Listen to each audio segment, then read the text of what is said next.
Oke, assalamualaikum warahmatullahi wabarakatuh.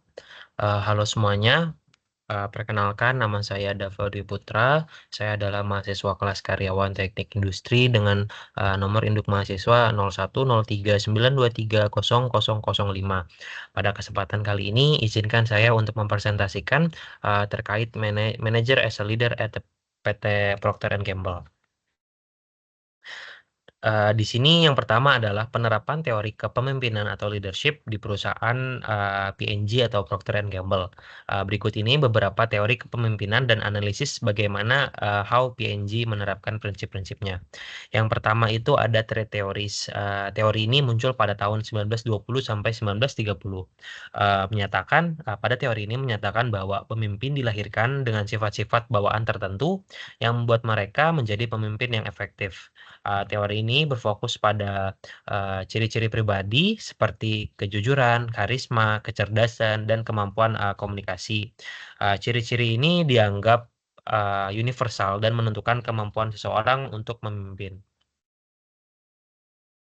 Nah, untuk di PNG itu sendiri, di PNG dikenal karena mengembangkan pemimpin dari dalam perusahaan, dengan melihat pada karakteristik seperti integritas, keberanian, inovasi, dan orientasi. Pemimpin di PNG seringkali diidentifikasikan berdasarkan kemampuan pribadi mereka, seperti kecerdasan, keterampilan, komunikasi, visi, sesuai dengan trait teoris ini. Yang kedua ada behavior theories. Teori perilaku atau behavior berfokus pada apa yang dilakukan oleh pemimpin, bukan pada sifat-sifat atau karakteristik mereka. Teori ini meneliti perilaku yang bisa dipelajari dan dikembangkan. Di PNG sendiri menggunakan pendekatan pemimpin berbasis perilaku atau behavior. Misalnya dengan mendorong pemimpin untuk memotivasi tim melalui gaya kepemimpinan yang partisipatif.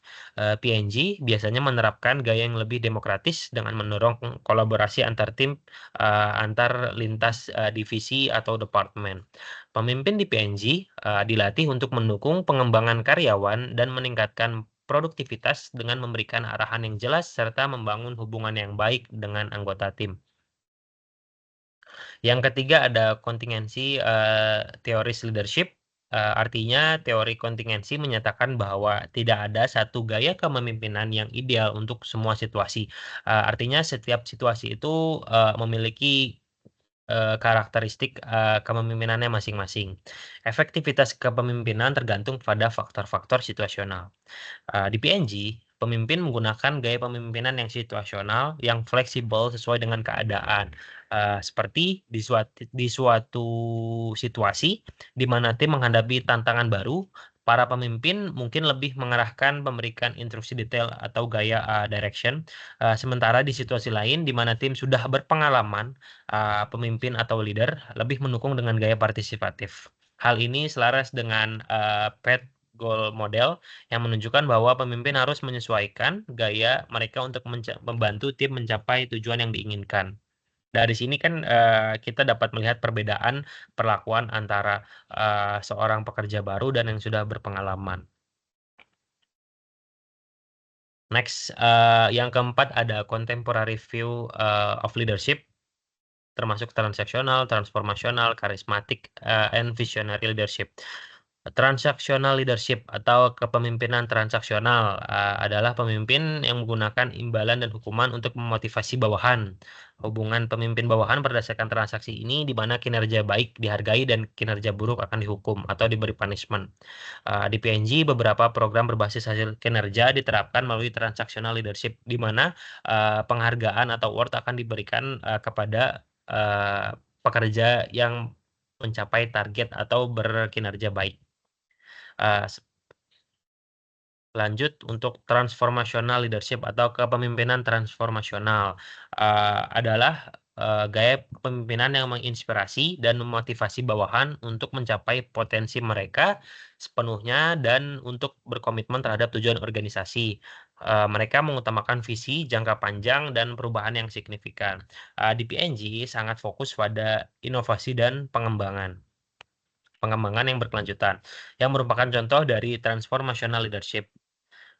Pemimpin seperti mantan CEO PNG, Lovely dikenal karena kemampuan untuk menginspirasi karyawan untuk membawa perusahaan besar di organisasi dengan fokus pada inovasi dan pertumbuhan jangka panjang.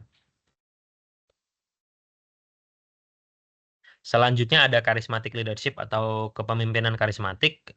Di sini pemimpin karismatik memiliki daya tarik dan kepribadian yang kuat, yang mampu menginspirasi dan mempengaruhi pengikut atau timnya. Mereka biasanya memiliki visi yang kuat dan meyakinkan dan keyakinan dalam membawa perubahan. Lanjut ada visionary leadership atau kepemimpinan visioner. Pemimpin visioner adalah mereka yang mampu menciptakan visi masa depan yang jelas dan dapat menginspirasi orang lain untuk bergerak menuju visi tersebut. Mereka berfokus pada tujuan jangka panjang dan inovasi.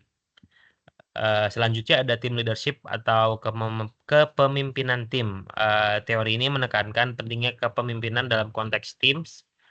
Pemimpin harus mampu memfasilitasi kerjasama tim, mengarahkan tujuan, memecahkan konflik, dan memastikan komunikasi yang efektif dalam kelompok atau timnya.